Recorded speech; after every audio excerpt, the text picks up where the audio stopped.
Assalamualaikum warahmatullahi taala wabarakatuh.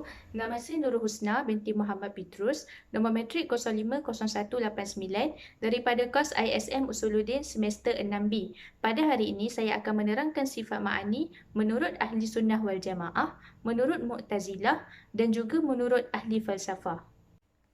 Terdapat 7 sifat ma'ani bagi Allah Subhanahu Wa Taala.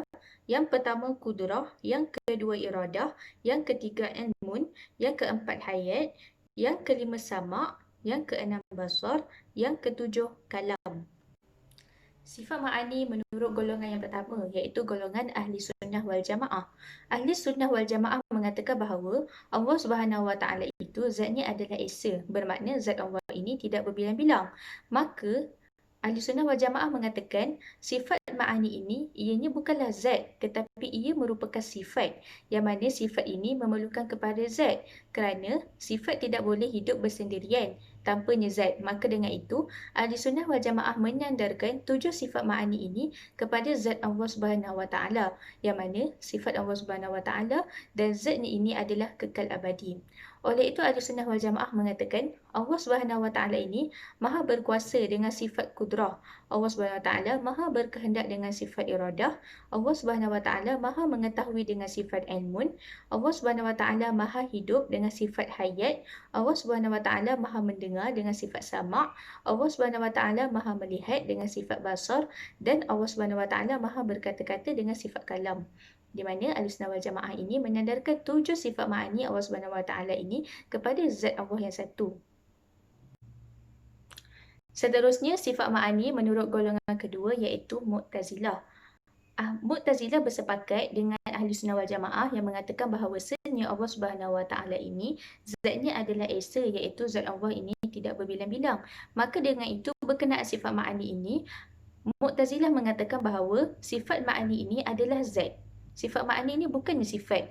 Jika mereka ini menyandarkan sifat ma'ani ini kepada zat, maka menjadilah Allah itu berbilang-bilang. Sebagaimana Allah Subhanahu Wa Taala Maha berkuasa dengan zatnya, Allah Subhanahu Wa Taala Maha mengetahui dengan zatnya, Allah Subhanahu Wa Taala Maha hidup dengan zatnya, Allah Subhanahu Wa Taala Maha mendengar dengan zatnya, Allah Maha melihat dengan zatnya. Maka apabila Mu'tazilah menyandarkan segala sifat ma'ani ini kepada zat, menjadilah zat Allah ini berbilang-bilang. Maka dengan itu mereka golongan ini menolak sifat ma'ani bagi Allah Subhanahu Wa Taala. Sedangkan mereka ini tidak mengisbatkan pun sifat Allah Subhanahu Wa Taala kepada zat Allah.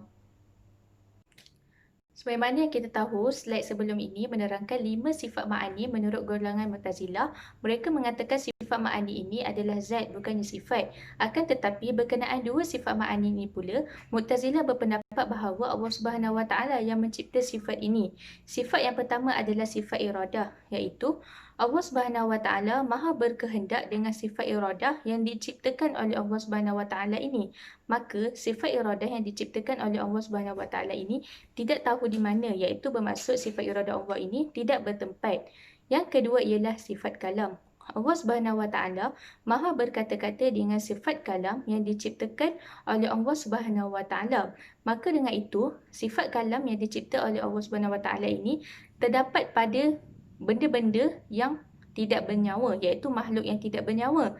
Sebagaimana kisah Allah Subhanahu Wa Taala berkata-kata dengan Nabi Musa di Bukit Tur Sina. Pada waktu ini Allah Subhanahu Wa Taala menurut golongan Mu'tazilah mengatakan Allah Subhanahu Wa Taala mencipta kalam-kalam Allah ini di sebuah pohon. Maka pohon ini yang berkata-kata kepada Nabi Musa alaihi salam.